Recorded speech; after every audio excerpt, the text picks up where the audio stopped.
Hey guys, അപ്പോൾ ഐഫോണിനകത്ത് top ചെയ്യാനായിട്ടുള്ള ഒരു ടോക്കൺ ലിങ്ക് എടുക്കാനായിട്ട് ഒറ്റ മെത്തേഡേ ഉള്ളൂ. ആ ഒരു മെത്തേഡാണ് ക്ലിയർ ആയിട്ട് നമ്മൾ പറഞ്ഞു തരാനായിട്ട് പോകുന്നത്. ഫസ്റ്റ് ഇനി ഈ ഒരു ഡിസ്ക്രിപ്ഷൻ ബോക്സിൽ അല്ലെങ്കിൽ കമൻറ്റ് ബോക്സിൽ നമ്മുടെ വാട്സപ്പ് ചാനലിൻ്റെ ലിങ്ക് ഉണ്ട്. ആ ലിങ്ക് ക്ലിക്ക് ചെയ്ത് നിങ്ങൾ വാട്സപ്പ് ചാനലിൽ ജോയിൻ ആവുക. ഈ ചാനലിനകത്ത് നിങ്ങൾ ഡിസ്ക്രിപ്ഷൻ എടുക്കുക. ഡിസ്ക്രിപ്ഷനിൽ നിങ്ങൾക്കാണെങ്കിൽ ഇവിടെ ഒരു ലിങ്ക് കാണാൻ പറ്റും.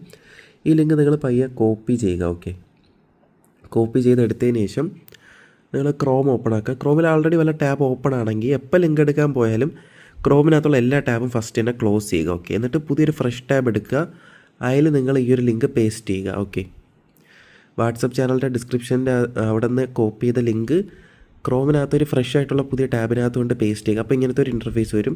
ഇവിടെ ഗൂഗിൾ ആണെങ്കിൽ നിങ്ങൾ ജിയിൽ ക്ലിക്ക് ചെയ്ത് നിങ്ങളുടെ അക്കൗണ്ട് ലോഗിൻ ചെയ്യുക. ഫേസ്ബുക്ക് അക്കൗണ്ട് ആണെങ്കിൽ FE ക്ലിക്ക് ചെയ്ത് അക്കൗണ്ട് ലോഗിൻ ചെയ്യുക. എൻ്റെ ഗൂഗിൾ അക്കൗണ്ടാണ്. അപ്പോൾ ഞാൻ അവിടെ ജിമെയിലിൽ ക്ലിക്ക് ചെയ്തു. എൻ്റെ ഫോണിലുള്ള ഗൂഗിൾ അക്കൗണ്ട് വന്നു. ഇതിൽ ഏത് അക്കൗണ്ടിലാണ് എനിക്ക് ഡയമണ്ട് വേണ്ടത് ആ അക്കൗണ്ട് ഞാൻ ഇവിടെ സെലക്ട് ചെയ്തു.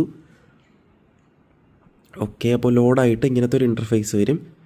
ഓക്കെ, അപ്പോൾ ഇനി നിങ്ങൾ ചെയ്യേണ്ടത് ഇവിടെ ഒരു 3 ഡോട്ട് ഉണ്ട്. 3 ഡോട്ടിൽ ക്ലിക്ക് ചെയ്യുക. ഇവിടെ ഹിസ്റ്ററി എന്ന് പറഞ്ഞിട്ടുള്ളൊരു ഓപ്ഷൻ ഉണ്ട്, അത് എടുക്കുക. നിങ്ങൾക്കിവിടെ ഫ്രീ ഫയർ എന്ന് പറഞ്ഞിട്ട് ലേറ്റസ്റ്റ് ആയിട്ട് 2 ലിങ്ക് കാണാൻ പറ്റും. അപ്പോൾ ഏറ്റവും ഫസ്റ്റുള്ള ഫ്രീ ഫയർ പോയിട്ട് രണ്ടാമത്തെ തൊട്ട് താഴെ കിടക്കുന്ന ഈ ഒരു ലിങ്ക് ക്ലിക്ക് ചെയ്ത് വയ്ക്കുക. കോപ്പി ലിങ്ക് എടുക്കുക. അപ്പോൾ ഈ ലിങ്കാണ് ടോക്കൺ ലിങ്കായിട്ട് ടോപ്പ് ചെയ്യാനായിട്ട് നിങ്ങൾ എനിക്ക് അയച്ചു തരേണ്ടത്. ഓക്കെ, ഇതാണ് ടോക്കൺ ലിങ്ക്.